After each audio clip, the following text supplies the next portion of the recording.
My name is Sarah, and I've always believed that family is the most precious thing in life.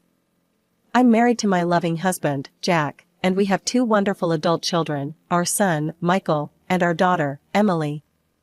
Michael followed in his father's footsteps and became an engineer, while Emily pursued her passion for art. I couldn't have been prouder of both of them. Emily's artistic career took off quickly after college. She organized exhibitions that drew quite a crowd, and I never missed a single one. I remember her first major show like it was yesterday.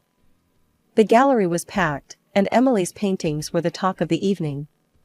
As I walked around the gallery admiring Emily's work, I spotted her talking animatedly with a tall, handsome man.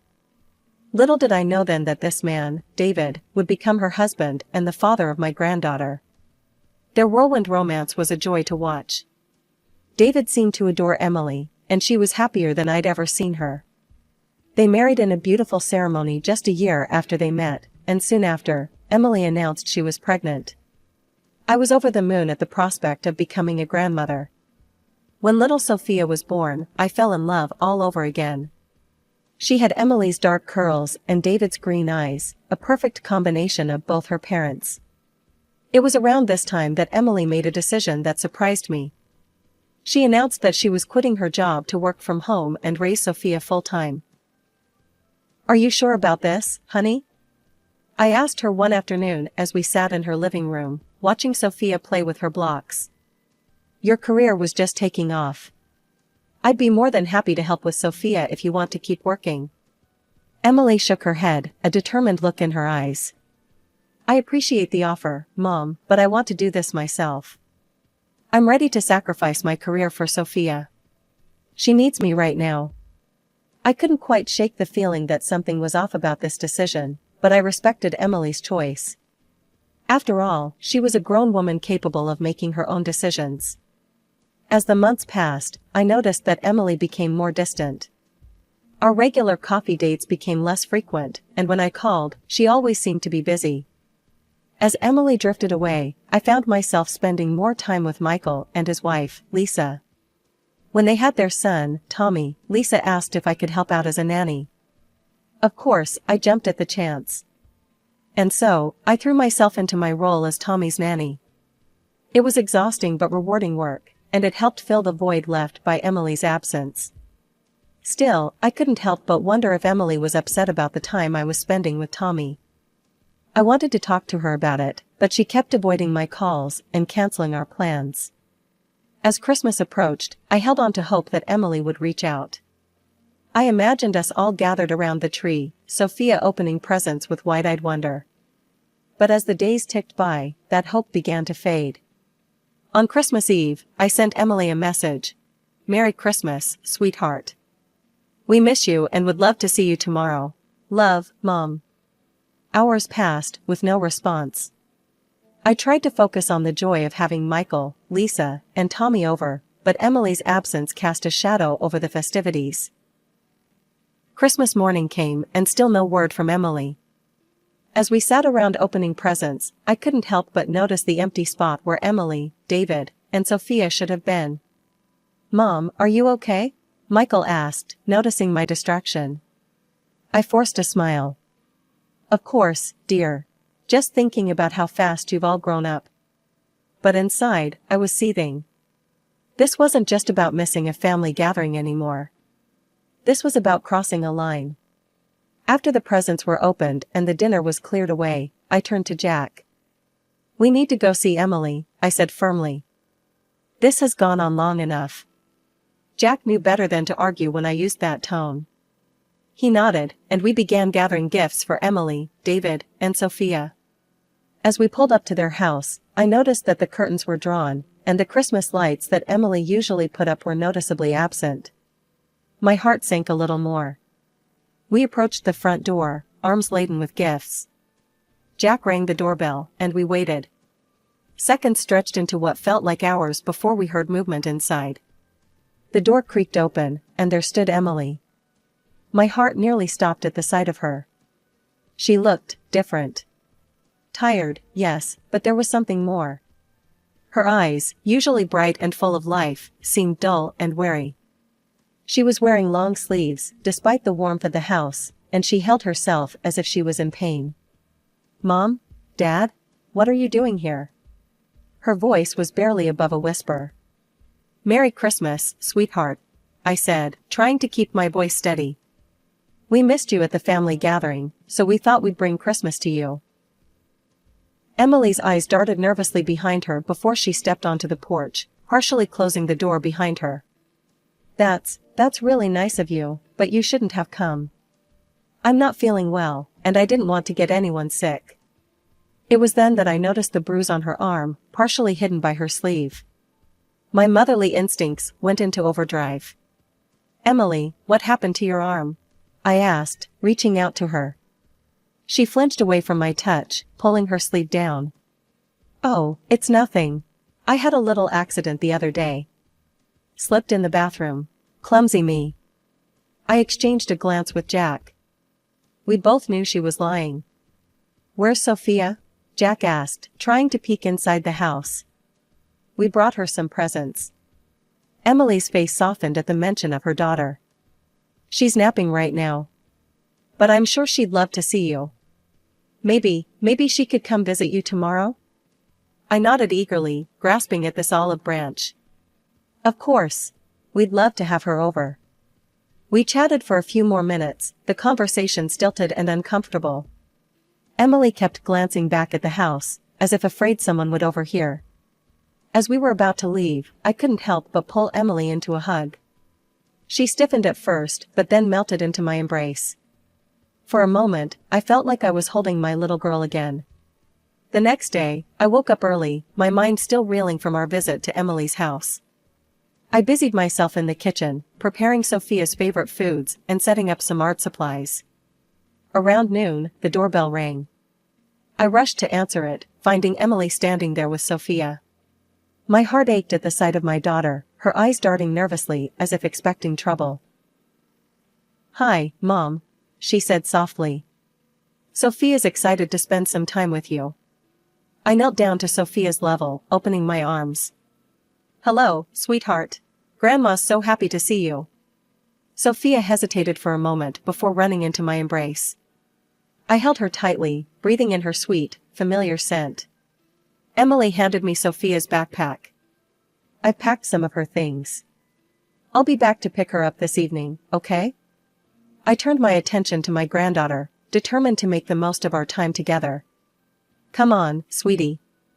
Let's go see what fun things Grandma has planned." We spent the afternoon drawing, baking cookies, and playing with dolls. It was wonderful to see Sophia laugh and play, but I couldn't shake the feeling that something was off. She seemed more subdued than usual, often glancing at the door as if expecting someone to burst in. As we sat coloring together, I decided to gently probe. "Sophia, honey, is everything okay at home?" Sophia's crayon paused mid-stroke. She looked up at me with those big, innocent eyes. "Mommy cries a lot," she said quietly. My heart clenched. "Why does Mommy cry, sweetheart?" Sophia shrugged, returning to her coloring. "Daddy yells at her. He says mean things." I tried to keep my voice calm, even as anger and fear surged through me. "What kind of mean things, Sophia?" "He says Mommy is stupid and can't do anything right. Sometimes he grabs her arms really hard." Sophia demonstrated, gripping her own arm tightly. We sat like that for a while, my mind racing. I knew I had to do something, but I wasn't sure what. I couldn't let Emily and Sophia continue living in fear. As the afternoon wore on, Sophia's play took a disturbing turn. She began acting out scenes with her dolls, making them yell at each other and push each other around. "Sophia," I said gently, "where did you learn to play like that?" She looked up at me, her face serious. "That's how Daddy treats Mommy sometimes." After Sophia's revelations, I couldn't sit idle any longer. I called Lisa, my daughter-in-law, and asked if she could watch Sophia for a few hours. She agreed without hesitation, sensing the urgency in my voice. "Jack," I said, my voice trembling with a mix of fear and determination, "we need to go to Emily's house. Now." He nodded, his face grim. "I'll drive." The ride to Emily's house was tense, filled with unspoken worries. As we pulled up to their street, I suggested we speak to the neighbors first. Maybe they've heard something, I reasoned. It could give us a better idea of what's really going on. We approached the house next door, and a middle-aged woman answered. Her eyes narrowed as we introduced ourselves as Emily's parents.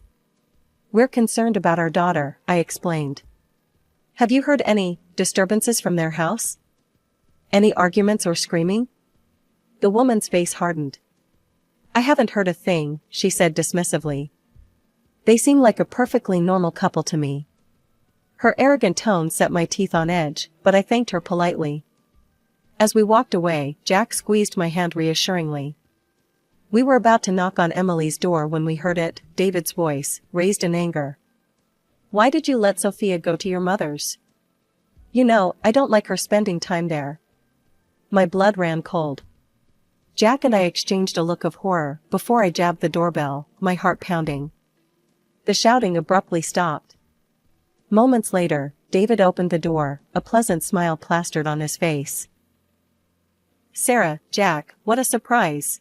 What brings you here? He asked, his voice eerily calm. I peered past him, my eyes widening as I saw Emily struggling to her feet. Without a word, I pushed past David and rushed to my daughter's side. Emily, sweetheart, are you all right? I asked, checking her for visible injuries. She nodded weakly, avoiding my gaze.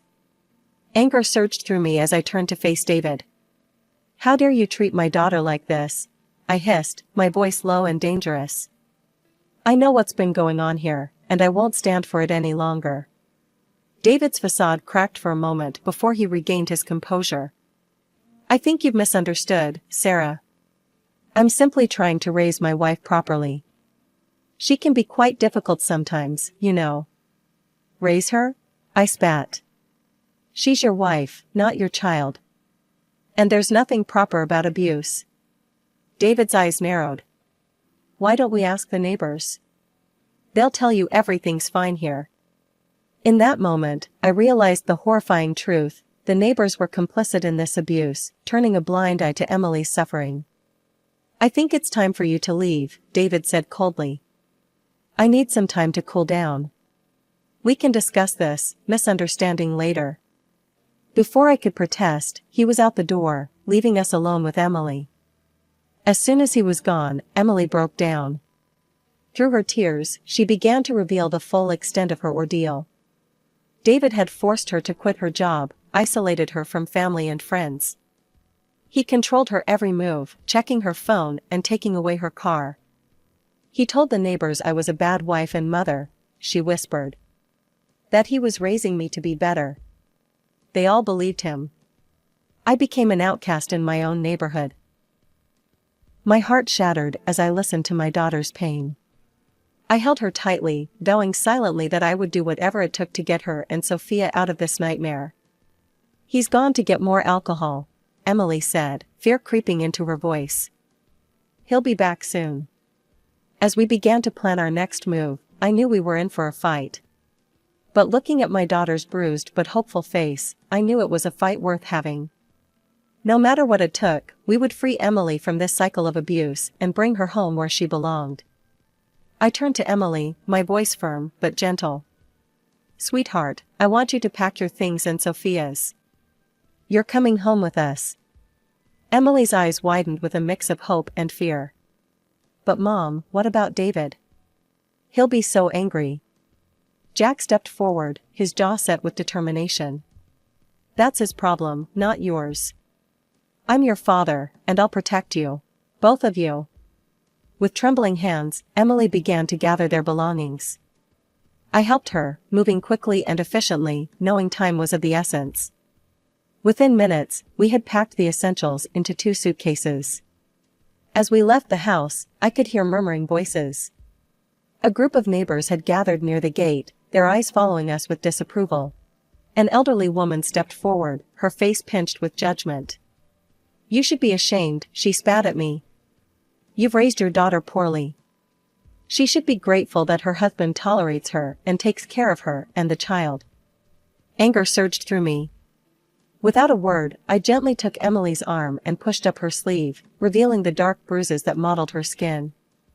"Is this what you call taking care?" I asked, my voice ringing out in the sudden silence. "Would any of you like to be raised like this?" The neighbors' faces flushed with embarrassment, and they quickly dispersed, avoiding eye contact. We hurried to the car, Jack helping Emily with the suitcases, while I kept watch. Just as we were about to leave, I spotted a familiar figure running towards us. "David," I gasped. He was red-faced with rage as he reached the car, immediately grabbing for Emily. "What do you think you're doing?" he snarled. Before I could react, Jack was there, pushing David away from the car door. "Don't you dare touch her," he growled. "Stay away from my daughter." David's eyes darted between us, his fists clenching and unclenching at his sides. The situation was escalating quickly. "We need to call the police," I said, pulling out my phone with shaking hands. As I dialed, Jack ushered Emily into the car. We quickly locked the doors, our hearts pounding as David circled the vehicle like a predator. "You can't take her," he shouted, kicking the car in frustration. "She's my wife." I spoke calmly to the 911 operator, explaining the situation while keeping an eye on David's increasingly erratic behavior. Emily sat in the back seat, her face pale with fear. "It's okay, sweetheart," I reassured her. "The police are on their way. We're going to be fine." Minutes felt like hours as we waited, David's shouts growing more desperate. I could see neighbors peeking out of windows, witnessing the scene but doing nothing to intervene. Finally, we heard sirens in the distance. David's face contorted with panic, and for a moment, I thought he might try to run. But he stood his ground, a defiant look in his eyes as the police cars pulled up. The arrival of the police brought a momentary sense of relief. Officers quickly assessed the situation, examining Emily's visible injuries and taking statements from all parties involved. The tension in the air was palpable as David was handcuffed and placed in the back of a police car. "He'll be detained for a few days while we investigate," one of the officers informed us. "We'll need you to come to the station to provide a formal statement, Mrs. Thompson." Emily nodded, her voice barely above a whisper. "Okay." The next few days were a whirlwind of activity. Emily bravely recounted her experiences to the police, her voice growing stronger with each retelling. I stayed by her side, offering support and corroborating her story where I could. However, our hope for a quick resolution was dashed when David's lawyer presented a united front of neighbors all claiming that Emily and David had a perfectly normal relationship. "She's always been dramatic," one neighbor testified. "David's a saint for putting up with her." Their words made my blood boil, but I reminded myself to stay calm, for Emily's sake. Determined to prove Emily's innocence, we agreed to a lie detector test. I held my breath as she answered question after question, her voice steady, despite the stress. When the results came back confirming her truthfulness, I felt a surge of vindication. A psychological evaluation followed, revealing the depths of Emily's trauma. "Your daughter is suffering from severe depression, likely stemming from prolonged domestic abuse," the psychologist explained to me privately. "She'll need ongoing support and therapy." Despite the mounting evidence, David remained adamant about his innocence. His latest threat to seek full custody of Sophia sent Emily into a panic. "He can't take her, Mom," she sobbed. "I can't lose my baby." That's when I knew we needed to dig deeper. I hired a private detective, hoping to uncover something in David's past that would expose his true nature. Weeks passed as the detective worked tirelessly. Emily and Sophia stayed with us, slowly beginning to heal in a safe environment. Watching my daughter rediscover her smile was both heartwarming and heartbreaking. Finally, the detective called with news. "Mrs. Thompson, I found something you need to see." The information he presented was shocking. David had a history of domestic violence in another city. He'd been ordered to undergo therapy but had fled the state before completing the program. "There's more," the detective said grimly. "I've collected testimonies from other victims. The pattern is always the same: charm, control, then violence." As I leafed through the files, a mix of emotions washed over me. Anger at David for causing so much pain, relief that we finally had concrete evidence, and sadness for all the women who had suffered before Emily. "Thank you," I said to the detective, my voice thick with emotion. This changes everything." The day of the court hearing arrived, and the tension in the air was palpable. I sat beside Emily, squeezing her hand reassuringly as we waited for the proceedings to begin. Our lawyer, a stern-faced woman named Ms. Henderson, arranged the stack of evidence before her. As the judge called the court to order, I could see David across the room, looking smug and confident. That confidence, however, began to waver as Ms. Henderson presented our case. "Your Honor," she began, "I'd like to present evidence of Mr. David Thompson's history of domestic abuse." One by one, she laid out the detective's findings, police reports from David's previous city, incomplete therapy records, and testimonies from past victims. David's lawyer objected vigorously, but the judge overruled him, allowing the evidence. Then came a moment that sent shockwaves through the courtroom. Ms. Henderson called forward a witness, Sarah, David's ex-girlfriend from 7 years ago. Sarah's voice trembled as she recounted her experiences. He would fly into rages over the smallest things. The bruises. I had to cover them with makeup every day. Next, Ms. Henderson presented Emily's lie detector results and psychological evaluation. "As you can see, Your Honor, Mrs. Emily Thompson's account has been verified by multiple professional sources." The coup de grace came in the form of voice messages David had left on Emily's phone. His threatening voice filled the courtroom. "If you ever try to leave me, I'll make sure you never see Sophia again." Just when I thought we'd presented everything, Ms. Henderson surprised us all. "Your Honor, we have one more witness. With the court's permission, I'd like to call Sophia Thompson to the stand, accompanied by her child psychologist." My heart clenched as I watched my 5-year-old granddaughter walk to the front of the courtroom, her small hand clasped in the psychologist's. Sophia's eyes were wide, but her voice was clear as she spoke. "Daddy would yell at Mommy a lot," she said. "He would push her and say mean things. It scared me." Then came the moment that left the entire courtroom in stunned silence. Sophia's psychologist presented a video to the court, a shaky, dimly lit clip that Sophia had recorded on her mother's phone one night when she'd been woken by shouting. In the video, David's enraged voice could be clearly heard, along with the sound of something shattering and Emily's frightened pleas. As the video ended, I could see tears in the judge's eyes. David sat slumped in his chair, all pretense of innocence gone. The judge's verdict came swiftly and decisively. David was sentenced to prison for domestic abuse, with mandatory counseling. Emily was granted a divorce, awarded 50% of their shared property, substantial financial compensation, and full custody of Sophia. David was barred from any contact with Sophia until she turned 18, and even then, only if she chose to see him. As the gavel fell, I felt a wave of relief wash over me. Emily collapsed into my arms, sobbing, not from fear this time, but from sheer relief. "It's over, Mom," she whispered. "It's finally over."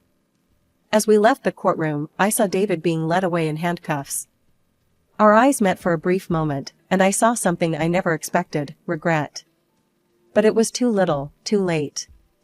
As I stood in my kitchen, preparing a feast for our weekly family dinner, I couldn't help but smile.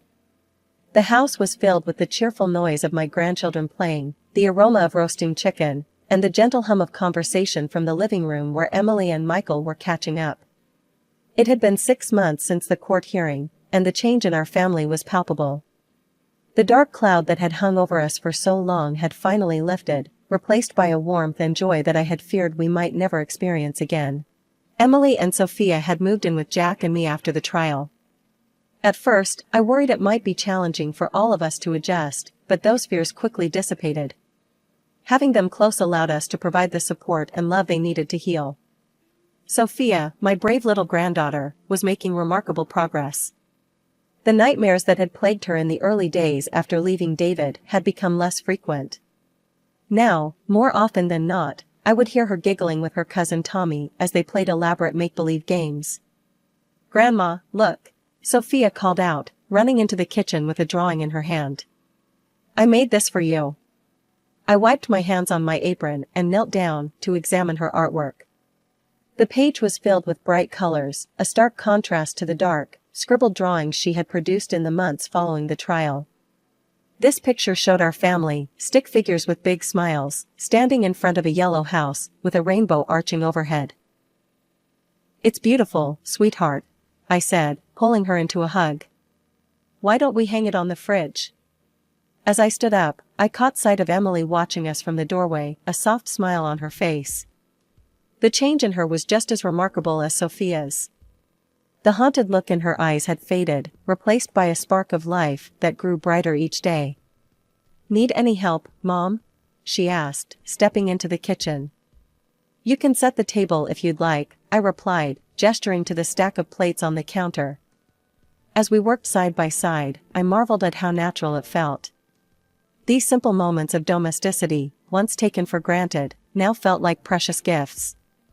Emily had started drawing again, something she hadn't done since the early days of her marriage to David.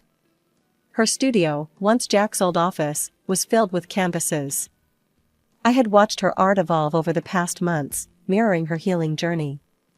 The first pieces had been dark and chaotic, all harsh lines and somber colors. But gradually, light began to creep in. Now, her latest works were explosions of color and life. "I have some exciting news," Emily said as she laid out the silverware.